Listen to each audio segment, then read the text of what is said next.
Hi everyone, welcome back to my channel. तो आज है 10 अगस्त और 10 अगस्त को मैंने क्या क्या पढ़ना है वो मैं आप लोगों को बता देती हूँ। तो मॉर्निंग में जैसे मैंने कहा था, मॉर्निंग में जो 3 चीज़ें हैं वो एज इट इज़ ही रहेंगी, जैसा कल था वैसा आज भी है। करंट अफेयर्स के नोट्स बनाए मैंने स्टडी IQ से, ये दिखाती हूँ मैं आपको। 2, 3, 4 तो मैंने कल कर लिया था कंप्लीट, और आज मैंने 5 और 6 का किया है। अभी और दिन के करंट अफेयर सर ने नहीं करवा रखे, तो फिर वो करने का तो मतलब सीन ही नहीं बनता, क्योंकि जब है ही नहीं वहाँ पर। और फिर मैंने क्या किया, ये जो 2 दिन के थे ये मेरे कितना 40 मिनट्स का करंट अफेयर्स था, बट मैं उसको थोड़ा सा क्या कहते हैं, स्पीड उसकी बढ़ा लेती हूँ 1.5 ऐसे करके। तो आधे घंटे में मेरे ये दोनों दिन के करंट अफेयर्स हो गए थे। फिर उसके बाद क्या किया मैंने, ये पूरे 5 दिन के जो नोट किए थे उसका मैंने रिविजन किया।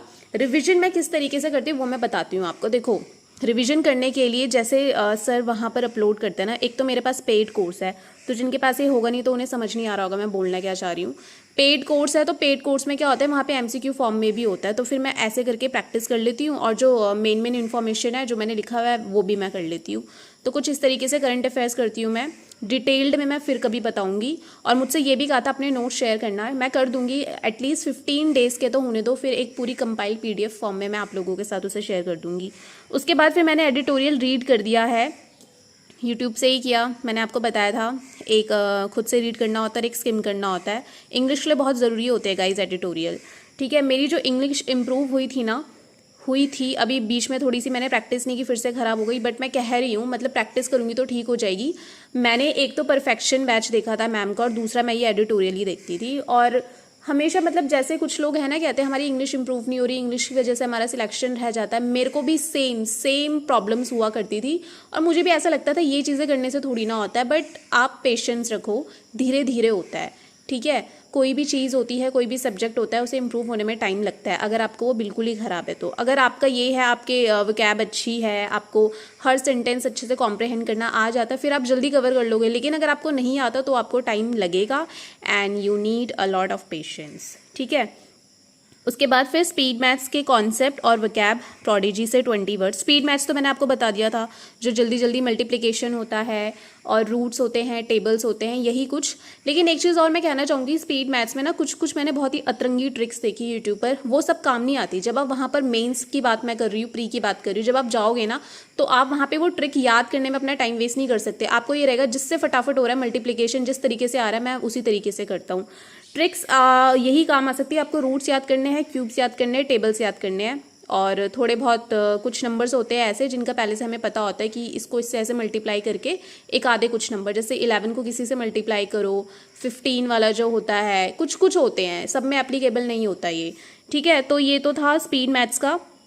उसके बाद वोकैब प्रोडिजी। आप कहोगे वोकैब प्रोडिजी से आप क्या पढ़ते हो, तो वोकैब प्रोडिजी से मैं क्या पढ़ती हूँ ये हमेशा मतलब पहले से डिसाइडेड नहीं होता, जो मुझे इंटरेस्टिंग लगता है। अभी देखो मैंने कौन सा चैप्टर खोल के बैठी हूँ, वेट, ये है most commonly use confusing words. अब कुछ ऐसे वर्ड्स हैं, बस मेरे को मतलब थोड़ा ऐसा नहीं है सिर्फ इंग्लिश इंप्रूव करनी है उसी के लिए मैं पढ़ रही हूँ, बट ये मुझे काफ़ी इंटरेस्टिंग भी लगता है तो मैं पढ़ लेती हूँ। मतलब कोई भी, अभी मैंने जैसे 20 वर्ड्स का लिखा है तो मैं 5 ये पढ़ लूँगी, 10 भी पढ़ सकती हूँ। और यहाँ पीछे से जो ये mostly asks most important vocabulary from the Hindu editorial. Actually मेरे ना छाले आ रखे मुंह में, इसलिए बार बार मेरी टंग स्लिप हो रही है। ठीक है, तो जैसे ये वाले कुछ वर्ड्स है जो मुझे लगता है इंपॉर्टेंट है तो मैं ऐसे इस तरीके से पढ़ लेती हूँ। तो कुछ इस तरीके से मेरा पढ़ने का तरीका है। उसके बाद आफ्टरनून में, कल मैंने क्वांट और इंग्लिश की थी, आज मैं करूँगी रीजनिंग और इंग्लिश। तो रीजनिंग में सिर्फ मेंस की पजल ही मैं सॉल्व करूँगी। अब कितनी करूँगी ये तो मुझे नहीं पता, क्योंकि आपको पता है मेंस का पजल बनाते बनाते टाइम लग जाता है और बहुत बोरिंग भी होती है, लेकिन ट्राई मैं करती रहूँगी। वैसे रीजनिंग मैं ज़्यादा तो नहीं करती, बट कोई नहीं, कर लूँगी जितना मुझसे हो सकेगा।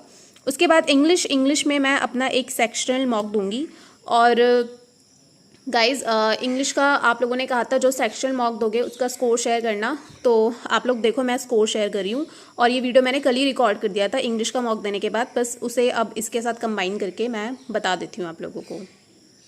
इंग्लिश का सेक्शनल मेंस का मॉक जैसे मैंने आप लोगों से कहा था, और मैंने कहा था पी और क्लर्क में से मैं सोच रही हूँ पहले क्लर्क मेंस से स्टार्ट करूँ। तो ये आपको दिख रहा होगा, ये प्रैक्टिस मॉक का है और SBI क्लर्क मेंस इंग्लिश 1 आपको दिख रहा होगा। और अभी मैंने ये सबमिट भी नहीं किया है, जैसे आपको दिख रहा होगा यहाँ पे सबमिट टेस्ट का ऑप्शन भी है। तो ये देखो 23 आंसर्ड, मैंने 23 किए हैं। अब चलो इस टेस्ट को सबमिट करते हैं और देखते हैं मेरा कितना स्कोर आया है। ये मैं इसलिए कर रही हूँ ना क्योंकि 1-2 वीडियोस जब मैंने पहले पोस्ट किए थे ना, तो काफ़ी लोगों ने बोला ये तो आपने पहले दे दिया, आप फिर से वही कर रहे हो।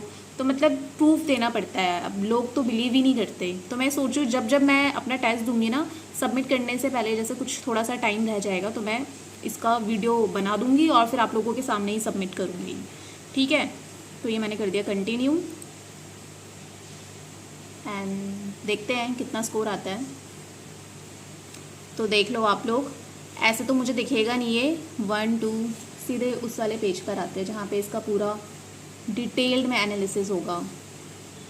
तो गाइज ये देख लो, मैंने 23 अटेम्प्ट किए थे और मेरे 11 कुछ मार्क्स आए हैं, 14 सही हैं, 9 गलत हैं।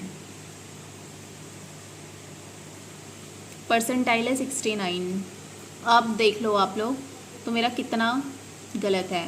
ठीक है, मतलब 23 है, ठीक है, मतलब कितने टाइम बाद मैंने स्टार्ट किया है तो चलता है इतना। तो पहला मॉक था, तो अब जब मैं नेक्स्ट दूंगी तो उसमें देखते हैं फिर कितना आता है। और मैंने ना इसमें जो ये था पैसेज, इसके ऐसे वाले अटेम्प्ट किए थे, मैंने पूरा अटेम्प्ट नहीं किया। मैं पहले ये सोच रही थी जो मिसलीनियस टाइप्स हैं पहले वो वाले कंप्लीट करूँ, ठीक है। अब मैं देख लेती हूँ मेरी क्या मिस्टेक थी। तो बस मुझे आप लोगों को ये दिखाना था क्योंकि काफ़ी सारे लोग कह रहे थे इंग्लिश का मेंस सेक्शन लोगे तो शेयर करना। तो कल की वीडियो में मैं इसे कंबाइन करके दिखा दूँगी, ठीक है। तो इंग्लिश का स्कोर मैंने आप लोगों के साथ अपना शेयर कर दिया। मेंस का मॉक है वो प्रैक्टिस मॉक है और SBI क्लर्क मेंस का है, ठीक है। सब कुछ एकदम क्लियर बताना पड़ता है आप लोगों को, फिर बहुत क्वेश्चंस पूछते रहते हैं और मैं सबका रिप्लाई नहीं कर पाती। और जो भी लिंक है, जैसे रीजनिंग की जो मेंस पजल का लिंक है वो फिर से मैं डिस्क्रिप्शन बॉक्स में दे दूँगी। क्वांट का भी मैंने दे दिया था, क्योंकि काफ़ी सारे उन्होंने बोला था जहाँ से कर रहे हो, जिस सोर्सेज से कर रहे हो वो बता दो। तो मैं जो भी लिंक होंगे वो मैं अटैच कर दूँगी और रीजनिंग का भी कर दूँगी। सो या दैट्स इट फॉर टुडे। अब कल मिलेंगे। वीडियो को लाइक करना, शेयर करना और चैनल को सब्सक्राइब करना। और आप लोग भी पढ़ते रहिए, स्ट्रैटेजी बनाइए, थोड़ा करके स्टार्ट करो गाइस।